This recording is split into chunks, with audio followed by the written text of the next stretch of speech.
Corona को लेकर America और चीन में बात इस हद तक बिगड़ गई है कि अब धमकियां शुरू हो गई हैं। चीन के सरकारी अखबार ग्लोबल टाइम्स ने अमेरिका पर जिस तरह से हमला बोला है, उससे मामला तो गर्म हो गया है।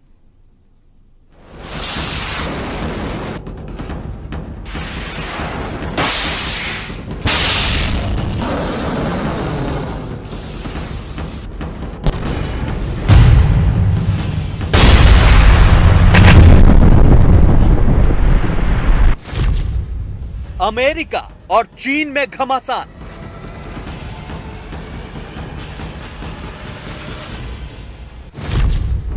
वैक्सीन पर वार पलटवार।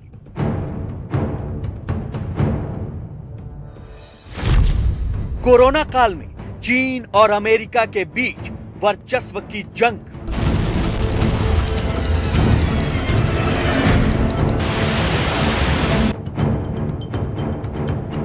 कोरोना काल में वैक्सीन बनाने की ये रेस अब एक ऐसे मोड़ तक जा पहुंची है जहां से अमेरिका और चीन के बीच चल रही जुबानी जंग कभी भी भयावह रूप ले सकती है। चीन के सरकारी अखबार ग्लोबल टाइम्स में अमेरिका पर जिस तरह से हमला बोला गया है, वो अपने आप में एक ऐसी जंग की ओर इशारा कर रहा है जिसका दुनिया को भारी नुकसान उठाना पड़ सकता है। चीन के विरोधी अमेरिकी सांसद वैक्सीन के विकास पर बहाना बना रहे हैं। वो चीन को नीचा दिखाने के लिए अफवाह फैला रहे हैं। पिछले महीने उन्होंने कई लोगों को यह कहकर चौंका दिया था कि चीन का हर व्यक्ति एक कम्युनिस्ट जासूस है और वो फिर गंदी चाल चल रहे हैं। दरअसल चीन के अखबार ग्लोबल टाइम्स में जो कुछ कहा गया है, उसकी कहानी बहुत लंबी है। कोरोना काल में बार बार चीन पर संगीन आरोप लगते रहे हैं, लेकिन हालिया इस कहानी का सिरा अमेरिकी सीनेटर रिक स्कॉट के उस बयान से जुड़ा है जिसमें उन्होंने चीन पर यह कहकर निशाना साधा था कि चीन नहीं चाहता कि अमेरिका और इंग्लैंड कोरोना की वैक्सीन बनाने में पहले कामयाब हों। China does not want us, England, any Europe, they don't want us to do it first. They've decided to be an adversary to Americans and I think to democracy around the world. अमेरिकी senator रिक Scott का यह बयान चीन को इस कदर चुभा कि उसने ग्लोबल टाइम्स में अमेरिका पर एक के बाद एक आरोपों की झड़ी लगा दी। स्कॉट ने अपने दावों के सबूत देने से इनकार किया है। उन्होंने कहा कि हम खुफिया जानकारी नहीं साझा कर सकते। अगर आपके पास वाकई कोई सबूत है तो उसे लोगों के सामने क्यों नहीं ला सकते? अमेरिका ने चीन पर कई बदनामी भरे आरोप लगाए, लेकिन सबूत कभी नहीं दिया। यह साफ है कि स्कॉट का नया आरोप अमेरिका को धोखा देने के लिए एक झूठ के अलावा कुछ भी नहीं है। दुनिया कोरोना काल में चीन को सबसे बड़े खलनायक के तौर पर देख रही है। अमेरिकी राष्ट्रपति डोनाल्ड ट्रंप लगातार चीन की भूमिका पर सवाल उठाते रहे हैं। यही वजह है कि अब दोनों देशों के बीच वैक्सीन वॉर छिड़ गई है। जिस तरीके से अब ये स्थितियां दिख रही हैं, उससे ऐसा लगता है कि यूनाइटेड स्टेट्स और चाइना के बीच में वैक्सीन के निर्माण को लेकर के भी अब विवाद पैदा होता जा रहा है। ये बात बिल्कुल स्पष्ट है कि पूरे विश्व में जो तमाम रिसर्च लेबोरेटरीज हैं, उनके बीच में एक रेस लगी हुई है, एक दौड़ जारी है कि कौन वैक्सीन का निर्माण पहले कर लेता है। सीनेटर पेरी के मुताबिक चाइना अब इस बात की कोशिश कर रहा है कि वो वैक्सीन का निर्माण सबसे पहले करे, ताकि वो उसका पेटेंट करा करके उसे पूरे विश्व में ऊंचे दामों पर बेच करके अपने एक डोमिनेंस को स्थापित कर सके और इसका अधिक से अधिक फायदा ले सके। पूरी दुनिया में कोरोना के आंकड़े 72 लाख को पार कर चुके हैं। अमेरिका इस त्रासदी की वजह से सबसे भयावह दौर से गुजर रहा है। अकेले इस देश में कोरोना के 20 लाख से ज्यादा मामले हैं, जबकि 1,10,000 से ज्यादा लोग अमेरिका में अपनी जान गंवा चुके हैं। और इन सब के लिए अमेरिकी राष्ट्रपति डोनाल्ड ट्रंप चीन को जिम्मेदार मानते हैं। हाल ही में डोनाल्ड ट्रंप ने चीन पर यह कहते हुए हमला बोला था कि दुनिया को कोरोना का तोहफा देने वाला चीन ही है। We helped rebuild China. We gave them $500 billion a year. A gift from China. Not good. They should have stopped it. They should have stopped it at the source. But it's a gift from China and a very bad gift. दरअसल vaccine को लेकर छिड़ी जंग एक सामरिक जंग है। चीन इस जंग में लगातार खुद को आगे रखने के दावे कर रहा है। दावा किया जा रहा है कि चीन में वैक्सीन की टेस्टिंग अपने आखिरी चरण में है। चीन के विज्ञान और तकनीकी मंत्री वैंग झीगैंग का ये बयान ऐसी ही तस्दीक करता है। Now we are actually strengthening international cooperation throughout the vaccine development process. Scientists in China and other countries are all responding to the epidemic, and we can make joint contributions to humanity in the areas of hygiene and health. Everyone should boost cooperation. चीन भले ही इस बात का दावा कर रहा है कि वो कोरोना की वैक्सीन सबसे पहले बनाने जा रहा है, लेकिन अमेरिका भी इस मामले में चीन से पीछे नहीं है। वैक्सीन की ये रेस अब साख की लड़ाई की तरह हो चुकी है। चाइना इस बात की कोशिश कर रहा है कि वो पहले वैक्सीन बना ले, और सच तो यह है कि चाइना की मंशा इस कोरोना की महामारी के समय में अधिक से अधिक लाभ उठाने की है। चाइना इस पूरे कोरोना के संक्रमण काल का एक्सप्लॉयटेशन अपने इकोनॉमिक डोमिनेंस को और अपने स्ट्रेटेजिक डोमिनेंस को लगातार बढ़ाने के लिए कर रहा है। इसके प्रमाण लगातार मिलते जा रहे हैं। कोरोना काल में अमेरिका दुनिया का अकेला ऐसा देश है जिसने किसी दूसरे देश की तुलना में सबसे ज्यादा नुकसान उठाया है। यही वजह है कि अमेरिकी राष्ट्रपति डोनाल्ड ट्रंप चीन को सबक सिखाना चाहते हैं, जबकि चीन लगातार इस बात का दावा कर रहा है कि उसके ऊपर जो भी आरोप लगाए जा रहे हैं वो बिल्कुल बेबुनियाद हैं। तो कोरोना को लेकर चीन की हरकत तो जगजाहिर है, और शायद यही वजह है कि दुनिया भर के देशों से अब उस पर दबाव पड़ता जा रहा है। अब 8 देशों की पार्लियामेंट चीन के खिलाफ एकजुट हो गई है।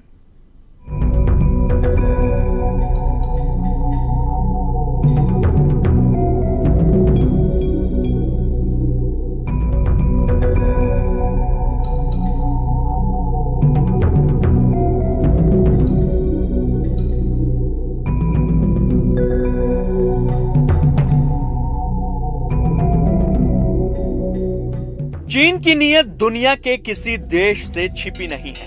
कम्युनिस्ट सत्ता वाले देश चीन पर दुनिया की सबसे खतरनाक महामारी फैलाने का संगीन आरोप है। यही वजह है कि चीन को घेरने के लिए अमेरिका समेत 8 देशों के सांसद ने एक ऐसा चक्रव्यूह तैयार किया है जो चीन को विश्व बिरादरी से अलग थलग कर सकता है। दुनिया के 8 बड़े देशों के गठबंधन में Australia, Japan, Sweden, Britain, Germany, Canada, Norway और यूरोपियन यूनियन के सांसद भी शामिल हैं। चीन के खिलाफ रचे गए इस चक्रव्यूह की कमान भी अमेरिका के हाथों में है। दावा किया जा रहा है कि इस चक्रव्यूह के जरिए चीन को कई मोर्चों पर घेरे जाने की तैयारी की गई है। ऐसा इसलिए है क्योंकि चीन के वुहान से निकले कोरोना वायरस ने दुनिया के कई देशों में तबाही मचा रखी है। यही वजह है कि चीन के खिलाफ इस वैश्विक मोर्चे को तैयार किया गया। इस दौरान सभी सांसदों ने एक सुर में कहा कि चीन में मानवाधिकार जैसी कोई चीज नहीं। वैश्विक व्यापार के नजरिए से चीन दुनिया के लिए खतरा बनता जा रहा है। सैन्य सुरक्षा के मोर्चे पर भी चीन पर विश्वास नहीं किया जा सकता। यानी चीन के लिए कूटनीतिक मोर्चे पर चुनौतियां अब और बड़ी होने वाली हैं। मुझे लगता है कि चाइना एक आइसोलेशन की तरफ बढ़ रहा है। चाइना ने जिस तरीके से पूरी मानवता को खतरे में डाला है और पूरी मानवता इससे गहराई से प्रभावित है, उससे चाइना और अधिक से अधिक आइसोलेट होगा। चाइना के ऊपर दबाव बहुत ज़्यादा है। चाइना उसको श्वेत पत्र जारी करना पड़ा है, लेकिन ये श्वेत पत्र भी और चाइना को मुझे नहीं लगता कि डिफेंड कर पाएगा। उसमें जो बातें कही गई हैं वो सफ़ेद झूठ जैसी दिखाई देती हैं और उसमें तथ्यों को तोड़ मरोड़ करके और गलत तरीके से प्रस्तुत किया गया है। तो मुझे लगता है कि चाइना आइसोलेशन की तरफ बढ़ रहा है कोरोना की महामारी के संदर्भ में। दरअसल कोरोना काल की इस त्रासदी के दौर में सिर्फ एक वैक्सीन ही है जिसके बूते पूरी दुनिया की मदद किसी भी देश को हीरो बना सकती है। यही वजह है कि लाख आरोपों के बावजूद चीन जहां सबसे पहले वैक्सीन बनाने का दावा कर रहा है, वहीं अमेरिका चीन पर इस बात के आरोप लगा रहा है कि जिस तरह से चीन ने कोरोना को लेकर तमाम झूठी कहानियां गढ़ी हैं, वैसे ही वैक्सीन पर भी चीन सिर्फ प्रोपेगेंडा कर रहा है। अमेरिकी सेनेटर रिक स्कॉट के इस ट्वीट को इसकी बानगी माना जा सकता है। कम्युनिस्ट चीन और उसके देश का ग्लोबल टाइम्स हमेशा से ही कोरोना वायरस पर असफलता और प्रयासों को छिपाने का झूठा प्रचार करते हैं। वो हमारी वैक्सीन से जुड़ी रिसर्च को भी नष्ट करना चाहते हैं। दुनिया भर के आजादी चाहने वाले लोगों की भूमिका चीन को लेकर जाग रही है। ये कोई पहली बार नहीं है जब वैक्सीन को लेकर ठनी रार दुनिया के सामने आई है। अमेरिका पहले भी कई बार चीन पर वैक्सीन से जुड़े डेटा को हैक करने का आरोप लगाता रहा है। ऐसा इसलिए क्योंकि चीन किसी भी कीमत पर यही चाहता है कि वो दुनिया के किसी भी दूसरे देश के मुकाबले पहले वैक्सीन बना ले। ऐसा इसलिए क्योंकि कोरोना काल में चीन पर जितने भी दाग लगे हैं वो उन्हें वैक्सीन की बदौलत धोना चाहता है।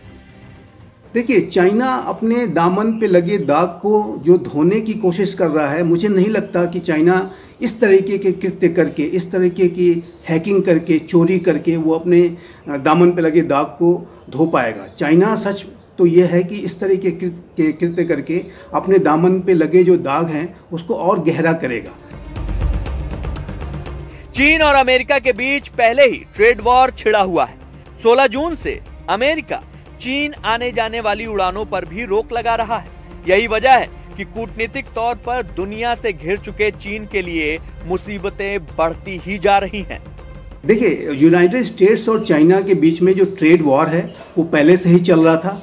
दोनों ने एक दूसरे के ऊपर हैवी टैरिफ्स इम्पोज कर रखे थे। हालांकि जनवरी के महीने में एक लिमिटेड ट्रेड डील भी साइन हुई और जिसमें कि ये जो वॉर चल रहा था उसमें ट्रूस जैसी स्थिति बनी। लेकिन कोरोना की महामारी की जो साजिश का जिस तरीके से खुलासा हुआ और पूरे अमेरिका में जिस तरीके से महामारी फैली और इस समय अमेरिका की सबसे बड़ी ये मानवीय त्रासदी बन के उभरी है, एक बहुत बड़ी आर्थिक त्रासदी बन के उभरी है, पूरा विश्व जिस तरह से प्रभावित है, उससे चाइना और यूएस के बीच के संबंध बेहद तनावपूर्ण हो गए हैं और दोनों देशों के बीच में एक दरार आ गई है, एक विश्वास टूटा है। कोरोना वायरस को लेकर दुनिया से सच छिपाने वाला चीन अब उस दौराहे पर खड़ा है जहां उसे अमेरिका समेत दुनिया के उन तमाम मुल्कों का सामना करना पड़ रहा है जहां कोरोना वायरस ने कहर बरपा रखा है। ये एक बड़ी वजह है कि अब चीन जल्द से जल्द वैक्सीन बनाकर उसे दुनिया के सामने लाना चाहता है। लेकिन अगर ऐसा हुआ तो एक बार फिर इस बात को लेकर चीन पर सवाल उठेंगे कि सब कुछ जानते हुए भी कोरोना काल में तमाशबीन बनकर दुनिया को देखता रहा, क्यों? ब्रेक के बाद स्वागत है आप सभी का। अब आपको 5 तस्वीरें दिखाते हैं। एक तस्वीर है बागजान गांव के ऑयल इंडिया फील्ड में उस कुएं की जिसमें भीषण आग लगी हुई है।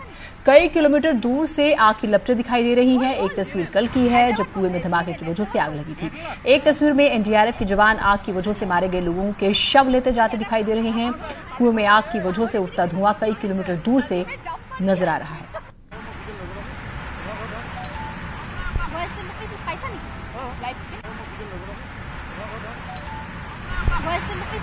तो असम में किस तरह से आप देख रहे हैं ये तस्वीरें, आग बुझाने की कोशिश, जिस तरह से कुएं में आग लगी और ये लपटे और शव ले जाते हुए भी जवान जो नजर आ रहे हैं। कुएं में धमाका होता है, तेजी से आग फैलती हुई ये नजर आ रही है। तस्वीरें आपको हम 5 तस्वीरों के जरिए ये पूरा हादसा दिखा रहे हैं। तो तेल खाट जो है यहाँ पे एक विस्फोटक हो चुका है, यहाँ पे एक ब्लास्ट हो चुका है। उसके बाद जो है आग पूरी तरह से लग चुकी है। मेरे पीछे दृश्य न्यूज़ 18 के दर्शकों को मैं यहाँ पे ग्राउंड जीरो रिपोर्ट यहाँ पे अभी तक की दे रही हूँ। जिस तरह से ये आग लग चुकी है और जिस तरह से ये आग निकल रही है, जो आस पड़ोस के जो गांव हैं, बागजान गांव, हम इस बागजान गांव के विषय में अगर हम कहना चाहेंगे तो गांव के जो आस पड़ोस के लोग हैं, घर जल चुके हैं, लोग अपने घर से भाग रहे हैं। अभी भी लोग भाग रहे हैं क्योंकि ये घटना कल घट चुकी थी। उसके बाद भी लोग चिंता में पड़े हुए हैं। वो लोग क्या करेंगे, कहाँ जाएंगे, क्योंकि उन लोगों के पास कोई उपाय नहीं है।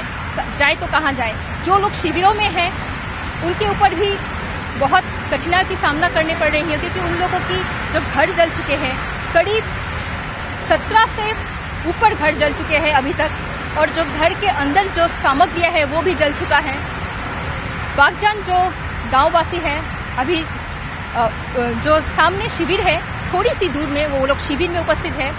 वो लोग किसी की बात सुनना नहीं चाहते हैं। इस समय जो घटनास्थल में मैं उपस्थित हूँ, यहाँ पे पुलिस की जो प्रशासन के लोग यहाँ पे मौजूद है, यहाँ पे आर्मी, यहाँ पे सेनाएं यहाँ पे तैनात की गई चुकी हैं। लेकिन ऑयल इंडिया के जो कारीगर है, ऑयल इंडिया के लोग यहाँ पे कोई भी, सवेरे से हम लोग जो न्यूज़ 18 के दर्शकों को, हम CNN के दर्शकों को हम दिखाते आए हैं, जो यहाँ पे घटनास्थल से हम लोग ग्राउंड जीरो रिपोर्ट जो दिखाते आए हैं, कोई भी लोग अभी तक आके यहाँ पे उपस्थित नहीं हुए हैं।